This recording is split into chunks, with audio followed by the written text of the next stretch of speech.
Hai, apa kabar sahabat artikel View? Kali ini saya akan membacakan lanjutan alur cerita kisah CO muda berpura-pura culun. Tapi, sebelum mendengarkan kisah ceritanya, silahkan cari posisi yang nyaman dan jauhi keramaian. Dan jangan lupa pasang headsetnya. Dan inilah alur cerita kisah CO muda yang berpura-pura culun.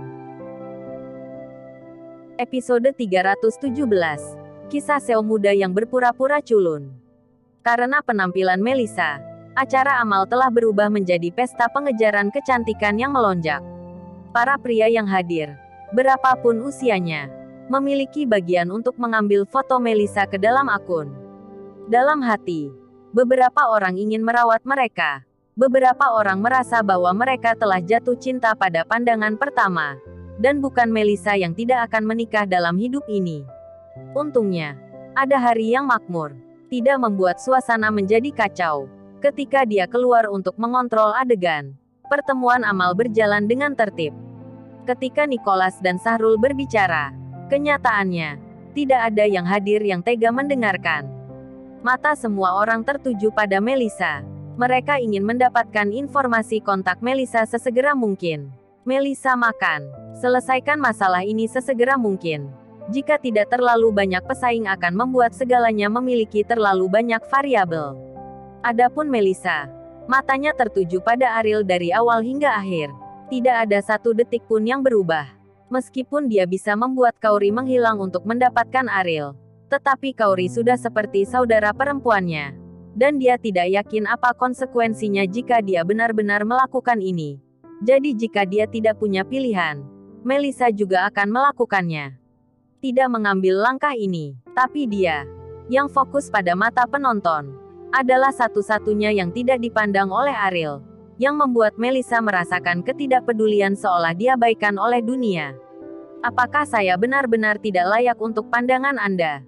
Melissa, kamu harus siap untuk dikepung oleh orang-orang itu nanti.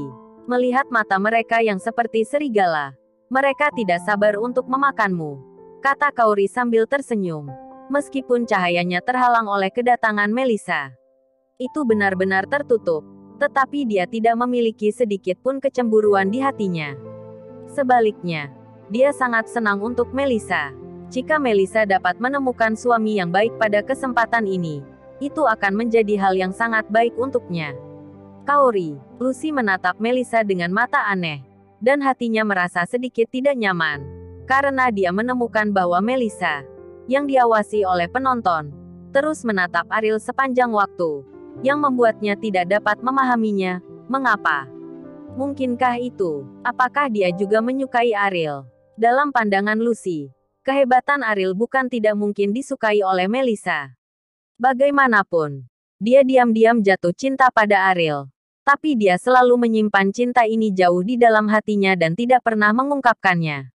Tapi mata Melissa penuh dengan agresi. Seolah-olah dia tidak peduli dengan Kauri sama sekali. Hal ini membuat Lucy harus waspada. Dia tidak ingin merusak hubungan antara ketiga bersaudara itu karena Melissa. Para pria di sini tidak memiliki hal yang baik. Jadi saya tidak menyukai mereka, kata Melissa. Mengikuti topik ini, Lucy buru-buru bertanya, lalu siapa yang kamu suka? Melissa tersenyum tanpa mengucapkan sepatah kata pun, yang membuat Lucy semakin khawatir. Setelah proses normal asosiasi amal berakhir, semua pihak mencapai komitmen lisan dengan Nicholas untuk membantu pengembangan panti asuhan yang penuh kasih. Langkah selanjutnya harus, mereka yang siap untuk bergerak melancarkan serangan sengit terhadap Melissa. Tetapi pada saat ini Melissa tiba-tiba berdiri dan berjalan menuju podium. Semua orang memandang Melissa dengan bingung, bertanya-tanya apa yang ingin dia lakukan. Kakek. Apa yang ingin dilakukan wanita ini? Aisyah duduk di samping Nicholas dan bertanya tanpa alasan. Wanita tertua ini tidak puas dengan mahkota indah Melissa. Dia tidak akan merasa bahwa Melissa telah mencuri pusat perhatian. Dan hal-hal seperti penampilan diberikan oleh orang tuanya. Jadi dia tidak akan mengeluh bahwa dia tidak memiliki orang lain untuk tumbuh dewasa, cantik, dan Aisyah masih sangat percaya diri dalam hal ini. Meskipun dia tidak secantik Melissa, dia juga termasuk di antara wanita cantik yang luar biasa. Nicholas menggelengkan kepalanya. Setelah Melissa muncul di panggung, dia merasa bahwa wanita ini tidak sederhana. Tidak mungkin bagi orang biasa untuk menumbuhkan karakter seperti itu dengan temperamen yang luar biasa. Ini menunjukkan bahwa dia memiliki latar belakang yang luar biasa di belakangnya. Bahkan jika dia bukan bangsawan, dan dia harus menjadi pewaris keluarga besar. Bagaimana perasaannya padamu? Nicholas bertanya. Merasakan. Aisyah mengerutkan kening, memikirkannya dengan hati-hati, dan berkata, menakjubkan, cantik, seksi. Nicholas tersenyum dan berkata, ini semua adalah hal yang dangkal. Wanita ini tersembunyi di dalam tulangnya. Arogansi. Seolah-olah dia tidak mengambil salah satu dari orang-orang yang ada di matanya. Aisyah mengerutkan bibirnya dan berkata, apakah dia masih tidak berani menatap Nicholas di matanya? Bandung tidak lebih baik dari Nicholas. Di sana adalah orang yang lebih kuat. Bandung tidak memilikinya. Tetapi ada banyak orang yang lebih kuat di luar sana daripada Nicholas, yang menetapkan bahwa dia hanya bisa datang dari Bandung. Saat ini, Melissa sudah melangkah ke podium, menatap mata yang terfokus padanya di bawah panggung. Melissa tampak seperti Dewi Gunung Es yang mulia. Saya tahu ada banyak orang yang ingin mengejar saya. Tetapi saya tidak punya waktu untuk membuang lalat.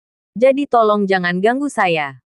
Kata-kata Melissa mengejutkan orang-orang. Dan semua orang yang bisa datang ke pertemuan amal hari ini adalah pemimpin bisnis di Bandung.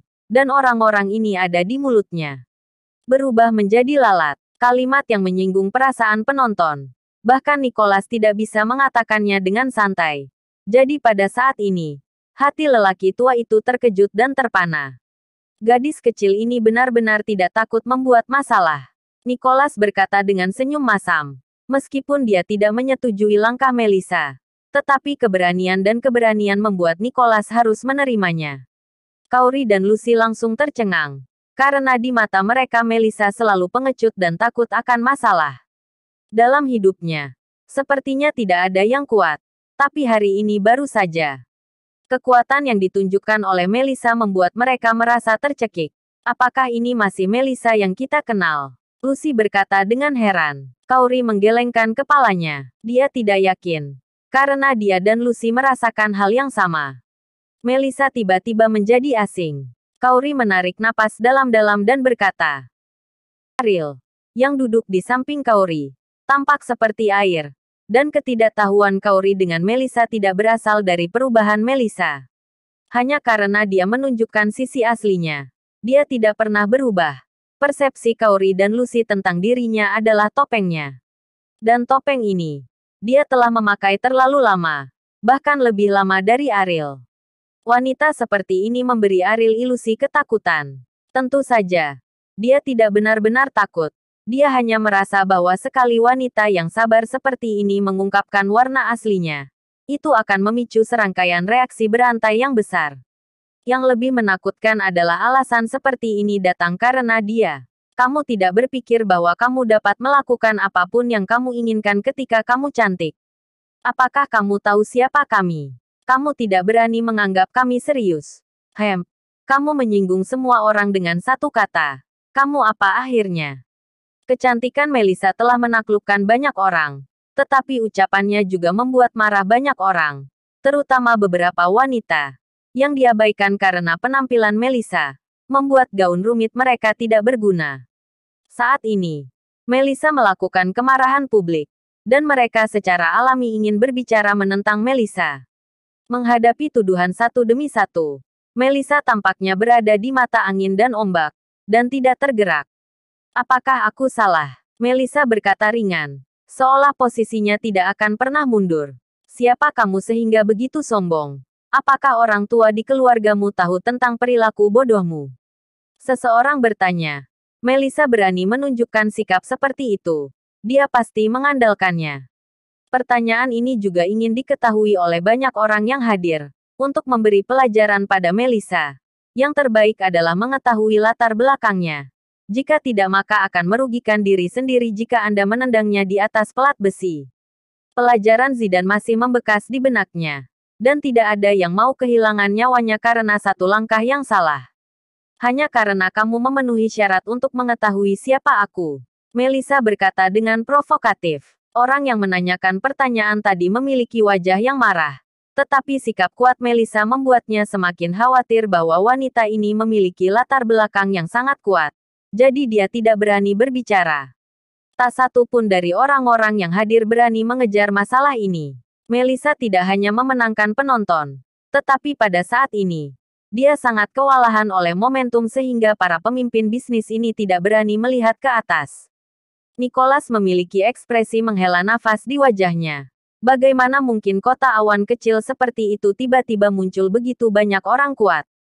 Ada Ariel, tuan muda keluarga Wibowo dari Jakarta, dan wanita kuat lainnya dengan latar belakang yang tidak diketahui muncul. Di Bandung, itu agak terlalu hidup. Bersambung.